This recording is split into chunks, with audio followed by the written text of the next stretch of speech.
Hello and welcome back to the channel. I'm Devilish Simmer and this is the second part of the Sunkenland update. So this is the update itself, the version 0.1.20. So let's jump straight into Steam and we will go through the details of this update. Again, as we can see, it's still quite a long list. It's not as long as the previous one. Now, by the looks of it, they have primarily been working on bug fixes for this update, but we'll go through it all. So we've got some new features and improvements. So we've got the ability to move your base objects, introducing the packing box. You can now craft this item to store your placed objects in your inventory and relocate them easily.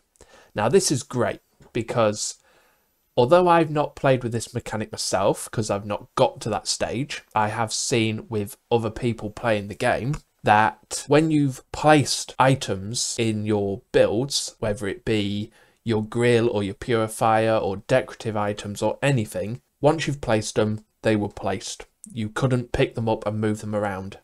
The only way you could move them is by destroying them and getting half of the materials back for them and rebuilding a new one to place it where you want it. Now they've added the ability where you can now pick those items back up and put them in your packing box, and you can relocate them and put them somewhere else. So that is brilliant. That is going to save on a lot of materials being wasted just because you've upgraded the place and you want to move stuff around. The helicopter chest. So they've added a new chest to the helicopter for improved storage options. So we already know that in the boats we had like storage boxes where if we are diving and collecting inventory to empty our backpack inventory, we could store them on the boxes that are in the boats. They've now done the same with the helicopter. So you can carry more inventory around with you.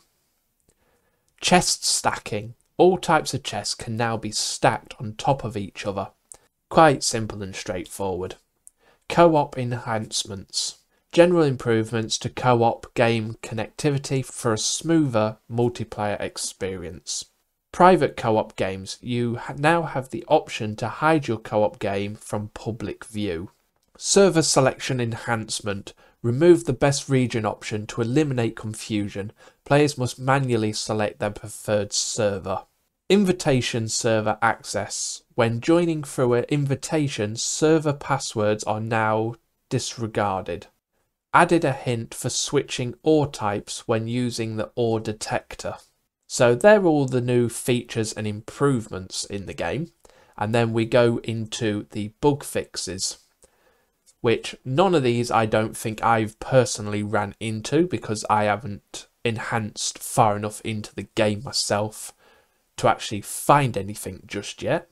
But we have got fixed issues of the fish net not yielding fish, battery cannot be removed after loading a saved game, air tank cannot be placed into the slot, server list displaying incorrect region, joining friends server resulting in selection of wrong server.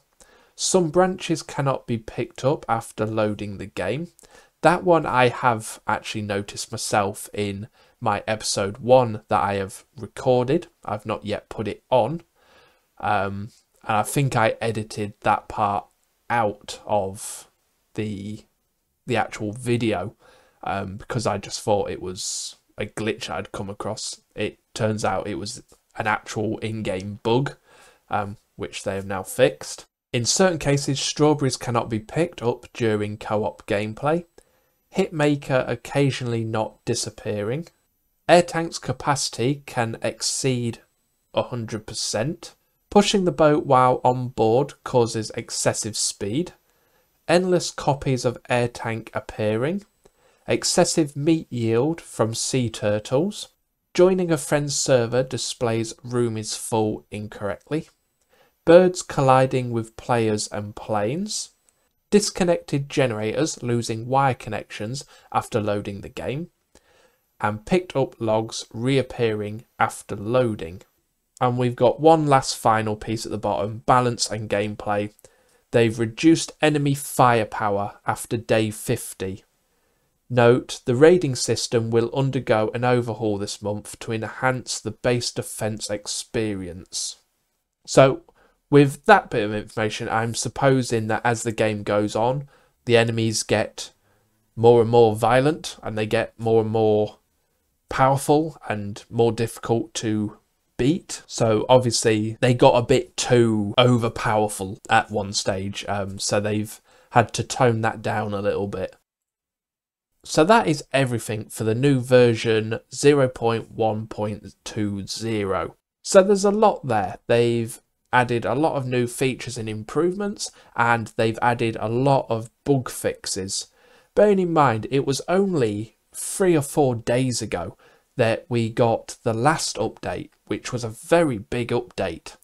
So the fact that they've now added this one, and they've also added quite a bit into this one, it is remarkable. They are really putting some dedication and work into this game.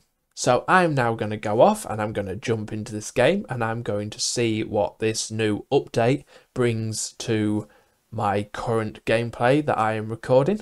So until the next one, whatever game it is you're into at the moment, happy gaming!